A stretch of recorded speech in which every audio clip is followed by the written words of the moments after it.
हाँ तो दोस्तों, कैसे हैं आप लोग। दोस्तों, इस दुनिया में हर इंसान पैसे के पीछे भाग रहा है। सब अपनी अपनी तरह से पैसा कमाने में लगे हुए हैं। पैसे की सबसे बड़ी समस्या यही है, इसे कमाना ही पड़ता है। अब हम इसे छाप तो नहीं सकते हैं, वरना जेल की हवा खानी पड़ सकती है। मगर क्या आपने कभी सोचा है कि आखिर यह पैसा बनता कैसे है, किस तरह के पेपर का इस्तेमाल होता है और प्रिंटिंग कैसे होती है। अगर यह सवाल आपके दिमाग को भी परेशान कर रहे हैं तो जवाब इस वीडियो में मिल जाएंगे। बस वीडियो के साथ आखिर तक बने रहिएगा। भारत में 20, 50, 100, 500 और 1000 के चमचमाते नोट बनाने के पीछे भी एक लंबी प्रोसेस होती है। कहते हैं कि भारत में इस्तेमाल होने वाला सभी रुपए एक समय दिल्ली पर राज करने वाले शासक शेरशाह सूरी ने दिया था। साथ ही हमारे देश में पहला वाटर मार्क वाला नोट साल 1861 में छापा गया था। आपको बता दें कि जो नोट भारत में छपता है उनके लिए कागज को विदेशों से भी मंगवाना पड़ता है, क्योंकि यह खास तरह का कागज है जो कि भारत में ज्यादा नहीं बनता है। फिलहाल भारत में नोट छापने का अधिकार रिजर्व बैंक ऑफ इंडिया और भी आय के पास है। अगर सरल भाषा में समझाया जाए तो यह सभी बैंक्स को इंस्ट्रक्शन देने का काम करता है। इसके साथ ही इस बैंक को बैंक ऑफ बैंक भी कहा जाता है। भारत में चल रहे सभी बैंक्स के एक एक कदम पर आरबीआई की पैनी नजर होती है। खैर, सबसे पहले हम जान लेते हैं कि आखिर यह नोट बनते कैसे हैं। The production process. हम आपको बता दें कि पैसों का पेपर घर में इस्तेमाल होने वाले मैगजीन, न्यूज़पेपर, बुक्स और कॉपी के पेपर से बिल्कुल अलग होता है। पैसों के लिए इस्तेमाल किए जाने वाले पेपर में 75% कपास यानी कॉटन एंड 25% लिनन को मिलाया जाता है। कॉटन और लिनन को अब बड़े बड़े पंडाल में पैसा बनाने की फैक्ट्री में लाया जाता है, जहां इसे एक बड़ी मशीन के जरिए अच्छे से आपस में मिक्स किया जाता है। अब कुछ समय के बाद पानी अलग करके सूखे हुए मिक्सचर को एक दूसरी मशीन में डाला जाता है, जो इस मिक्सचर को बड़े बड़े शीट में बदल देती है। लीजिए, नोट छापने के लिए इस्तेमाल होने वाला पेपर तैयार है। The design stage. इस पेपर को भारतीय नोट का रूप देने के लिए इस पर प्रिंटिंग करनी होती है, जो कि बहुत सोच समझ कर की जाती है।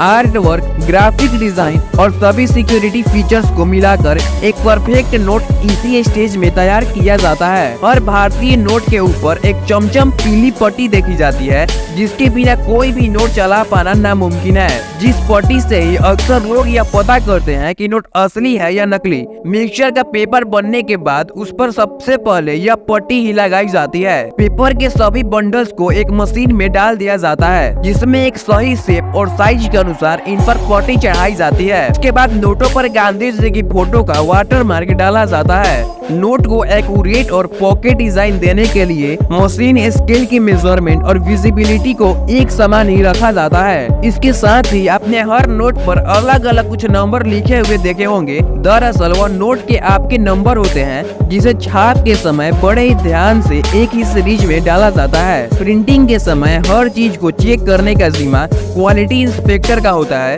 जो कि कंप्यूटर के जरिए इन्हें अच्छे से चेक करते रहते हैं। The currency colouring stage. यह काफी मुश्किल स्टेप भी कही जा सकती है, क्योंकि इस स्टेप में नोटों के रंग पर ध्यान देना होता है। जिस भी कलर का नोट होता है उस कलर को एक बड़ी सी मशीन में सही क्वांटिटी में जरूरत के अनुसार मिला दिया जाता है। क्वांटिटी पर ही नोट का कलर निर्भर करता है और इसीलिए कलर्स का सही क्वांटिटी में होना बेहद जरूरी होता है। अगर थोड़ा भी कलर ऊपर नीचे होता है तो आपका पेपर खराब हो सकता है। खैर, अब कलर करने के बाद डाले हुए कलर में रंगा हुआ यह नोट मशीन में एक साथ बाहर आता है, जो देखने में काफी हद तक तैयार लगता है, पर अभी भी इसमें काफी सारी चीजें बाकी है। Vanishing and tracking. अब नोट ऊपर कलर होने के बाद इन पर लिखी हुई संख्या को एक चमकीले स्पार्क्स जैसे पेंट से मशीन के जरिए हाईलाइट किया जाता है। वैसे आपने 500 और 1000 के नोट पर हरे रंग से चमचमाती हुई वैल्यू को लिखा हुआ देखा होगा। अब यह हो जाने के बाद एक नोट को चेक किया जाता है